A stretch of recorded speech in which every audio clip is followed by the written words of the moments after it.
అంతా అబద్ధమే కదా. కష్టపడి చదువుకుంటే మంచి జాబ్ కొట్టచ్చని మనకి చిన్నప్పటి నుంచి నూరు పోసారు. కానీ మనకి మంచి జాబ్ ఒకటే సరిపోతుందా? నెవర్. మనం చేసే జాబ్ మన పరువు నిలబెట్టాలి, మనకి రెస్పెక్ట్ తెచ్చిపెట్టాలి, మెయిన్గా మనకి బాగా డబ్బులు తెచ్చిపెట్టాలి. ఇలా ఉంటాయి మన ఎక్స్పెక్టేషన్స్. కానీ రియాలిటీ వచ్చేసరికి చాలా డిఫరెంట్గా ఉంటుంది. Let's be brutally honest about the Indian job market now. Every year కొన్ని లక్షల మంది గ్రాడ్యుయేట్స్ పాస్ అవుట్ అవుతున్నారు. కానీ వాళ్ళలో ఎంతమందికి జాబ్లు వస్తున్నాయి? ఎంతమంది సాటిస్ఫాక్షన్ ఇచ్చే శాలరీని అందుకుంటున్నారు? ఐ బెట్ చాలా తక్కువ పర్సెంట్ మాత్రమే ఈ హై పేయింగ్ జాబ్స్ వరకు చేరుకుంటున్నారు. మరి మిగతా వాళ్ళ పరిస్థితి ఏంటి?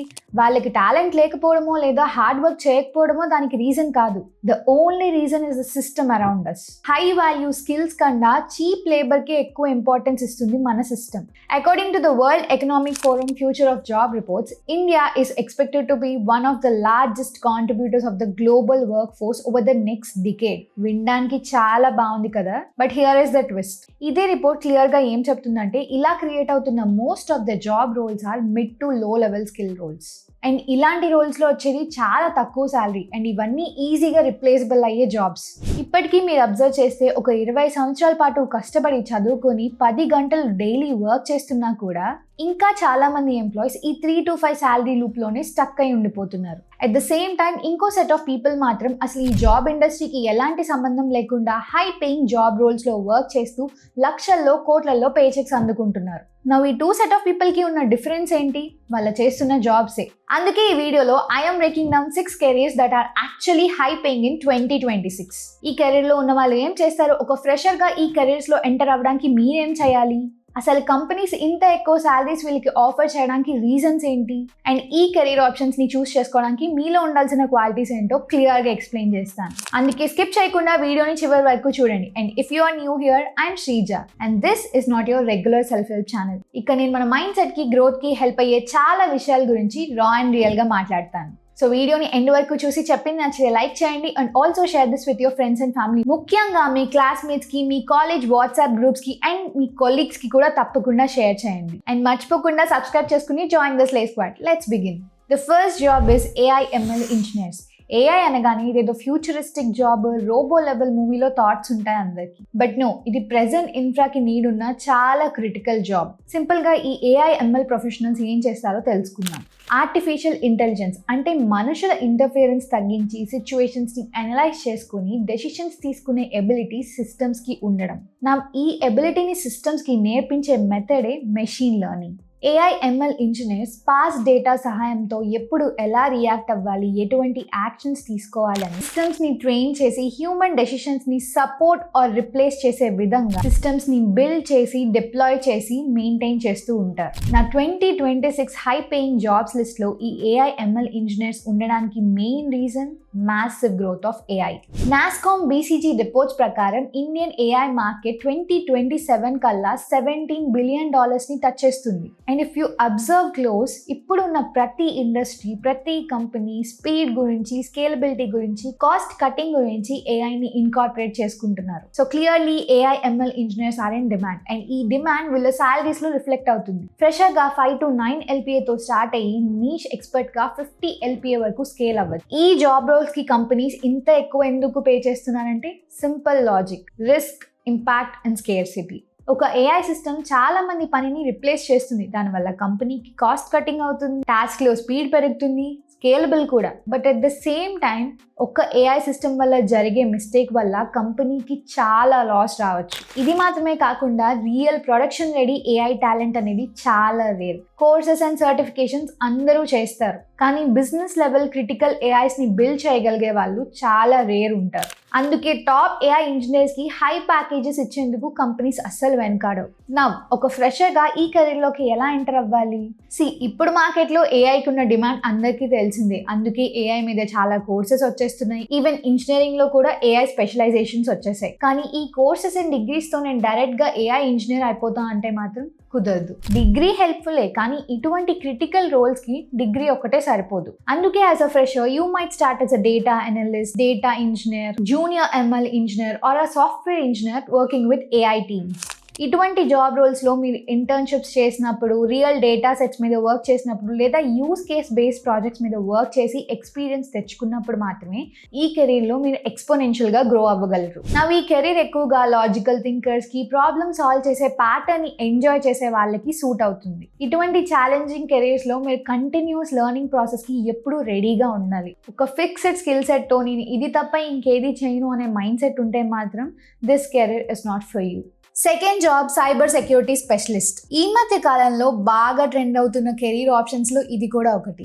ఇంతగా ట్రెండ్ అవ్వడానికి రీజన్ మన చుట్టూ ఉన్న సైబర్ థ్రెట్సే. అందరికీ తెలిసింది, we live in a digital world now. మన ఇండియాలో డైలీ యావరేజ్గా 3000 సైబర్ అటాక్స్ రికార్డ్ అవుతున్నాయి. దీని ఇంపాక్ట్ ఇండివిజువల్స్ మీద మాత్రమే కాదు, బిజినెసెస్ మీద అయితే ఇంకా ఎక్కువగా ఉంటుంది. సో ఇటువంటి డిజిటల్ డిజాస్టర్స్ నుంచి బిజినెసెస్ని ప్రొటెక్ట్ చేసుకోవడానికి సైబర్ సెక్యూరిటీ స్పెషలిస్ట్ల అవసరం కంపెనీస్కి చాలా ఎక్కువ ఉంది. సింపుల్గా చెప్పాలంటే IT companies, banks, hospitals, government systems ఇలా డిజిటల్ ప్రెజెన్స్ ఉన్న ప్రతి ఇన్స్టిట్యూషన్లో సిస్టమ్స్ని మానిటర్ చేస్తూ, అటాక్స్ జరగకుండా ప్రొటెక్ట్ చేస్తూ, ఒకవేళ అటాక్స్ జరిగినట్టయితే డ్యామేజ్ కంట్రోల్ కూడా చేసేది ఇటువంటి సైబర్ సెక్యూరిటీ స్పెషలిస్ట్లే. అండ్ రిపోర్ట్స్ ప్రకారం ఇండియాలో ఇంకా ఈ సైబర్ సెక్యూరిటీ ప్రొఫెషనల్స్కి షార్టేజ్ అయితే ఉంది. అండ్ పెరుగుతున్న డిజిటల్ ఇన్ఫ్రాస్ట్రక్చర్ని కన్సిడర్ చేసినా కూడా ఈ సైబర్ సెక్యూరిటీ స్పెషలిస్ట్లకి డిమాండ్ అయితే ఇంకా పెరుగుతూనే వెళ్తుంది. అందుకే 2026 హై పేయింగ్ కెరీర్ ఆప్షన్స్లో ఈ సైబర్ సెక్యూరిటీ కూడా ఒకటి. ఎంట్రీ లెవెల్ శాలరీస్ 5 LPAతో స్టార్ట్ అవుతే expert leadership level salaries 50 to 1 crore రేంజ్లో ఉన్నాయి. అండ్ చాలా మంది సైబర్ సెక్యూరిటీ అనగానే హుడీ వేసుకుని ఎథికల్ హ్యాకింగ్ ఈ పార్ట్ మాత్రమే ఆలోచిస్తారు. కానీ entry level cyber security roles చాలానే ఉన్నాయి. SOC analyst, security analyst, network support, GRC రోల్స్తో స్టార్ట్ అయ్యి లేటర్ ఆన్ స్టేజ్లో స్పెషలైజేషన్స్తో లీడర్షిప్ రోల్స్ వరకు చేరుకోవచ్చు. ఒక ప్రెషరైజ్డ్ సిచ్యువేషన్లో కూడా మీరు కామ్ మైండ్ సెట్తో వర్క్ చేయగలరన్నా, లేదా రిస్క్ అనాలిసిస్ అంటే మీకు చాలా ఇష్టం ఉన్నా సరే ఈ కెరీర్ ఆప్షన్ని మీరు కన్సిడర్ చేయొచ్చు. Third job is specialized medicine. ఈ ఒక్క విషయంలో మాత్రం మన పేరెంట్స్ కరెక్ట్ అని నేను ఒప్పుకుంటా. ఎందుకంటే నో మ్యాటర్ వాట్, ఎంత మంది మెడిసిన్ చదివి డాక్టర్స్ అవుతున్నా ఇంకా this profession is still in demand. Recent data ప్రకారం India's doctor people ratio is at 1:811. ప్రతి 811 మందికి ఒక డాక్టర్ ఉన్నాడు. WHO బెంచ్ మార్క్ ని కన్సిడర్ చేస్తే ప్రతి 1000 పీపుల్ కి 4 to 5 డాక్టర్స్ అయితే మినిమం ఉండాలి. టార్గెట్ అచీవబుల్ గా కనిపిస్తున్న రియాలిటీలో ప్రాబ్లం ఇంకా పెద్దది. దానికి reason uneven distribution of doctors. Urban areas లో ఉండాల్సిన దానికన్నా ఎక్కువ డాక్టర్స్ ఉంటున్నారు. కొన్ని రూరల్ ఏరియాస్ లో మాత్రం డాక్టర్స్ ఉండరు, హెల్త్ కేర్ ఫెసిలిటీస్ కూడా ఉండవు. ఇంకా స్పెషలైజ్డ్ డాక్టర్స్ విషయానికి వస్తే చాలా షార్టేజ్ ఉంది. స్పెషలిస్ట్ డాక్టర్స్ అంటే cardiologist, neurologist, orthopaedic surgeons, radiologist ఇలాంటి ప్రొఫెషన్స్ అన్నమాట. చాలా కేసెస్ లో ఎక్స్పీరియన్స్డ్ స్పెషలిస్ట్ డాక్టర్స్ దగ్గరికి వెళ్ళి అపాయింట్మెంట్ తీసుకోవాలంటే 15 days వెయిటింగ్ పీరియడ్ కూడా ఉంటుంది. సో క్లియర్లీ మెడికల్ ఫీల్డ్ లో సప్లై తక్కువ ఉండడం వల్ల డిమాండ్ రోజుకి పెరుగుతూనే వెళ్తుంది. అట్ ద సేమ్ టైం ఇప్పుడున్న సిచ్యువేషన్స్ ని కన్సిడర్ చేసుకుంటే మన లైఫ్ స్టైల్ డిసీజెస్ పెరిగిపోతున్నాయి, పాపులేషన్ ఇంకా ఇంక్రీజ్ అవుతుంది, హెల్త్ కేర్ లో బూమ్. ఇలాంటి ఫ్యాక్టర్స్ అన్నిటిని కన్సిడర్ చేస్తే మనకి స్పెషలైజ్డ్ మెడిసిన్ రెలవెంట్ అని అర్థమవుతుంది. ఎక్స్పీరియన్స్ లెవెల్స్ బట్టి స్పెషలిస్ట్ డాక్టర్ల శాలరీ రేంజెస్ అయితే ఇలా ఉన్నాయి. కాకపోతే స్పెషలైజేషన్స్ బట్టి శాలరీస్ కూడా మారిపోతూ ఉంటాయి కదా. మీలో ఎవరైనా డాక్టర్స్ ఉంటే దీని గురించి కమెంట్ చేయండి. ఆల్సో నెక్స్ట్ పాయింట్ కి వెళ్ళిపోయే ముందు let me clarify this point. డబ్బులు సంపాదించాలన్న ఏం మాత్రమే పెట్టుకుని ఈ ప్రొఫెషన్ ని మనం అస్సలు చూస్ చేసుకోకూడదు. ఎందుకంటే డాక్టర్ అనేది ఒక ప్రొఫెషన్ అని చెప్పుకునే బదులు సర్వీస్ అని చెప్పాలి. సో డబ్బులు సంపాదించడం మాత్రమే ఏమైతే సర్వీస్ చేయలేరు. అలా అని డాక్టర్స్ డబ్బులు సంపాదించడం తప్పని అనట్లేదు. ఎక్స్పీరియన్స్ పెరిగే కొద్దీ స్కిల్ బట్టి డబ్బులు అవే వస్తాయి. బట్ అది ఎంత ఎథికల్ గా ఎర్న్ చేస్తున్నారు అన్నదే matter. Next, investment banker. Still a high paying job in 2026. అసలు ఇన్వెస్ట్మెంట్ బ్యాంకర్ అనగానే MBA, finance toppers, huge money deals ఇవన్నీ మీకు గుర్తొచ్చేస్తాయి కదా. అసలు ఎగ్జాక్ట్ గా ఇన్వెస్ట్మెంట్ బ్యాంకర్ అంటే ఏం చేస్తారు? వీళ్ళు IPOs, company valuations, fund raisings, mergers and acquisitions ఇలాంటి లార్జ్ ఫినాన్షియల్ డీల్స్ అన్నిటిలోని ఇన్వాల్వ్ అయ్యి ఉంటారు. మీకు ఒక చిన్న ఎగ్జాంపుల్ తో చెప్పాలంటే, లెట్స్ సే ఒక కంపెనీ ఇంకో కంపెనీని కొంటుంది అనుకోండి. ఆ డీల్ చుట్టూ జరిగే నెగోసియేషన్స్ కానీ, దానివల్ల ఇన్వాల్వ్ అయ్యి ఉన్న రిస్క్స్ కానీ అన్నిటిని కంప్లీట్ గా మేనేజ్ చేసేది ఈ ఇన్వెస్ట్మెంట్ బ్యాంకర్సే. అండ్ ఇది జస్ట్ ఒక small piece of the work మాత్రమే. ఇలాంటి చాలా కాంప్లెక్స్ జాబ్స్ ని వీళ్ళు డే టు డే బేసిస్ లో మేనేజ్ చేయాల్సి వస్తుంది. నా 2026లో కూడా ఈ ప్రొఫెషన్ ఎందుకు హై పేయింగ్ జాబ్గా ఉండబోతుందంటే, మన ఇండియన్ ఎకానమీ గ్రో అవుతుంది. స్టార్టప్స్ మెచ్యూర్ అవుతున్నాయి, కంపెనీస్ ఇంకా గ్రో అవుతున్నాయి, IPOస్కి వస్తున్నాయి, which means more and more deals to close. And ఇటువంటి డీల్స్ అన్నిటిని రీస్ట్రక్చర్ చేసి క్లోజ్ చేయడానికి ఇన్వెస్ట్మెంట్ బ్యాంకర్ల అవసరం చాలా ఉంది. సో ఇంత క్రిటికల్ రోల్ కాబట్టి వీళ్ళ పే కూడా చాలా ఎక్కువ ఉంటుంది. కొన్నిసార్లు వీళ్ళకి వచ్చే బోనస్లే వీళ్ళ బేస్ పే కన్నా ఎక్కువ ఉండొచ్చు. But everything comes with a price. కొన్ని కోట్లు విలువ చేసే ట్రాన్సాక్షన్స్ బాధ్యత వీళ్ళ పైన ఉంటుంది. సో రివార్డ్ తో పాటు రిస్క్ కూడా ఎక్కువే అన్నమాట. స్ట్రాటజీలో కానీ, నెగోసియేషన్ లో కానీ, జడ్జ్మెంట్ లో కానీ ఏదైనా చిన్న మిస్టేక్ జరిగినా కూడా దాని ఇంపాక్ట్ చాలా హ్యూజ్ గా ఉంటుంది. సో నంబర్స్ అంటే చాలా ఇష్టం ఉండి హై ప్రెషర్ సిచ్యువేషన్స్ లో వర్క్ చేయగలరు అనుకుంటే investment banking is a great choice. Freshers గా ఈ పాత్ లోకి రావాలంటే టైర్ 1 కాలేజెస్ లో MBS తో పాసిబుల్ అవుతుంది. లేదంటే CA, CFA with relevant experience ఉన్నా కూడా పాసిబుల్లే. ఈ ఫీల్డ్ లో కూడా entry mid level roles like financial analyst, equity research analyst, valuation analyst, transaction advisory ఇలాంటి చాలా రోల్స్ ఉంటాయి. సో గుర్తుపెట్టుకోండి, చిన్నగా స్టార్ట్ అయినా కూడా ఎక్స్పర్ట్ పొజిషన్స్ లోకి వెళ్ళడం possible. Next high paying jobs are commercial pilots and merchant navy. రెండింటిని కలిపేసాను ఫీల్ అవ్వకండి. I have a special category for the last point, అందుకే ఇలా. ఎనీవే ఈ రెండు ప్రొఫెషన్స్ లోని ఒక కామన్ పాయింట్ అయితే ఉంది, అదే రెస్పాన్సిబిలిటీ. మనం పైలట్స్, సేలర్స్ ఈ ప్రొఫెషన్ వినగానే అబ్బా హ్యాపీగా కంట్రీస్ అన్ని ట్రావెల్ చేయొచ్చు, లగ్జరీ లైఫ్, బాగా డబ్బులు వస్తాయి, ఇక్కడ వరకు మాత్రమే ఆలోచిస్తాం. ఈ ప్రొఫెషన్ లో ఉండే రెస్పాన్సిబిలిటీ గురించి మాత్రం మర్చిపోతాం. కమర్షియల్ పైలట్స్ ఎయిర్ క్రాఫ్ట్ ని ఆపరేట్ చేస్తారు. Take off, landing, weather judgement, emergency handling ఇవన్నిటిని హ్యాండిల్ చేయాలి. చిన్న పొరపాటు జరిగిన వందల మంది ప్యాసింజర్స్ లైఫ్ రిస్క్ లో పడుతుంది. అలాగే మర్చెంట్ సేలర్స్ వీళ్ళు cargo ships, oil tankers, container vessels ని ఆపరేట్ చేస్తారు. ఈ కార్గోస్ వర్త్ కొన్నిసార్లు మిలియన్స్ లో, బిలియన్స్ లో ఉండొచ్చు.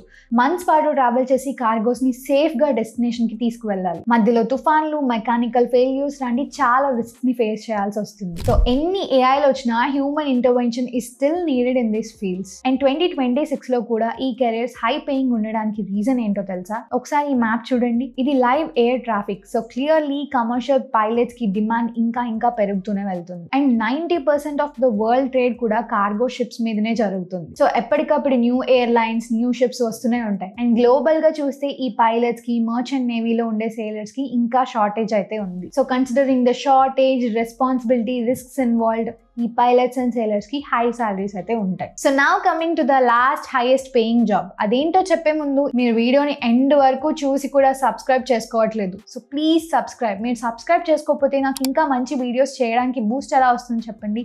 So please subscribe and join this lay squad. Coming back to the last job, it is content creators. ఏముంది, reels చేసి ఫేమస్ అయిపోయి ప్రమోషన్స్ తో డబ్బులు సంపాదించేస్తారని మీరు జడ్జ్ చేసేసే ముందు look at the stats. Reports ప్రకారం ఇండియాలో ఇప్పుడు 4 million యాక్టివ్ క్రియేటర్స్ ఉన్నారు. అండ్ వీళ్ళు ఇన్ఫ్లుయెన్స్ చేసే consumer spending 30 to 35 lakh crores range లో ఉంది. ఇది 2030 టైం కి 80 lakh crores వరకు వెళ్ళొచ్చని ఎస్టిమేట్స్ ఉన్నాయి. సో క్లియర్లీ ఎంత పవర్ వీళ్ళ చేతిలో ఉందో మీకు అర్థం అవుతుంది. At the same time consumer spending ని ఇన్ఫ్లుయెన్స్ చేయగల పవర్ వీళ్ళ చేతిలో ఉన్న క్రియేటర్ ఎర్నింగ్స్ విషయానికి వస్తే ఇంకా గ్యాప్ అయితే కనిపిస్తుంది. Only 8 to 10% of the creators are earning. అంటే ఇంకా చాలా మంది క్రియేటర్స్ గ్రో అయ్యి మనీ ఎర్న్ చేయడానికి అయితే చాలా స్కోప్ ఉంది. బట్ అలా గ్రో అయ్యి ఆ స్కోప్ ని రైట్ గా క్యాప్చర్ చేయాలంటే మాత్రం ఆ క్రియేటర్ కి ఖచ్చితంగా ఒక టీం కావాలి. ఈ టీంలో ఎవరెవరు ఉండొచ్చో తెలుసా? కాంటెంట్ స్ట్రాటజిస్ట్, అంటే ఆ పర్టిక్యులర్ క్రియేటర్ ఎటువంటి కాంటెంట్ మీద ఫోకస్ చేయాలని రీసెర్చ్ చేసి స్ట్రాటజికల్ గా అప్రోచ్ ని రెడీ చేయడం. సినిమాటోగ్రఫర్, కాంటెంట్ క్రియేటర్ బ్రెయిన్ లో ఉన్న విజన్ ని కెమెరాతో క్యాప్చర్ చేయడం. Marketing specialist to handle brand deals. Editor, video editing and story telling. By the way ఎలాగో ఎడిటర్స్ పాయింట్ వచ్చింది కాబట్టి ఇప్పుడే చెప్పేస్తున్నాం. We're looking to hire talented editors for our channel. Experience లేకపోయినా పర్లేదు కానీ మంచి స్కిల్ సెట్, గ్రో అవ్వాలనే మైండ్ సెట్ తో ఉండాలి. So if you fit and drop a mail with your portfolio. So ఇటువంటి టీమ్ అవసరం నాలాంటి చాలా మంది క్రియేటర్స్ కి ఉండొచ్చు. అండ్ ఇప్పుడు చూస్తే ఇండివిజువల్ క్రియేటర్సే కాదు, కంపెనీస్ కి కూడా కాంటెంట్ క్రియేషన్ ఎంత ఇంపార్టెంటో అర్థమైంది. So they are also trying to come in to content creation. So ఈ కేసు తీసుకున్నా కూడా కంపెనీస్ కాంటెంట్ ని డెలివర్ చేయడానికి కాంటెంట్ క్రియేటర్స్ కావాలి, ఎడిటర్స్ కావాలి, సినిమాటోగ్రఫర్స్ కావాలి, డిస్ట్రిబ్యూటర్స్ కావాలి, ప్రొడ్యూసర్స్ కావాలి, growth manager, social media manager, ఇలా చాలా రోల్సే ఉన్నాయి. ఇంకా శాలరీ విషయానికి వస్తే ఎంట్రీ లెవెల్ రోల్స్లో శాలరీస్ తక్కువగా అనిపించినా కూడా మీ స్కిల్ సెట్ని ఇంప్రూవ్ చేసుకుంటే మాత్రం మీ శాలరీకి మీ ఎర్నింగ్స్కి అసలు క్యాప్ అనేది ఉండదు. And the best thing is ఇక్కడ మనకి డిగ్రీస్తో పని లేదు. All we need is some common sense and a hunger to grow and earn. So ఇవి 2026లో high paying jobs. Video end చేసే ముందు ఒక చిన్న డిస్క్లైమర్, మీరు ఏ జాబ్లో అయినా కూడా స్టార్ట్ చేయగానే ఫుల్గా డబ్బులు వచ్చేయాలని ఎక్స్పెక్ట్ చేయకండి. I started my career with 7K salary. So initial ఫేజ్లో మాత్రం మనీ కన్నా కూడా మనం నేర్చుకునే స్కిల్ సెట్ మీదే ఎక్కువ కాన్సన్ట్రేట్ చేయాలి. ఎంత కుదిరితే అంత ఫాస్ట్గా స్కిల్స్ని ఇంప్రూవ్ చేసుకుంటూ వెళ్ళాలి. బట్ లేటర్ ఆన్ స్టేజెస్లో మాత్రం నెవర్ సెటిల్ ఫర్ లో శాలరీ. మీరు ఎంత కష్టపడి పని చేసినా మీకు ఇంకా తక్కువ శాలరీ వస్తుందంటే దాని అర్థం మీరు ఏదో రాంగ్ చేస్తున్నారు. ఇండియాలో హార్డ్ వర్క్తో మాత్రమే పని అవ్వదు, స్మార్ట్ వర్క్ కూడా కావాలి. హోప్ యూ లైక్ దిస్ వీడియోని తప్పకుండా లైక్ చేసి మీ ఫ్రెండ్స్ అండ్ ఫ్యామిలీకి, కొలీగ్స్కి, క్లాస్మేట్స్కి అండ్ స్టూడెంట్స్కి ఈ వీడియోని తప్పకుండా షేర్ చేయండి. Also don't forget to subscribe. Let's play together.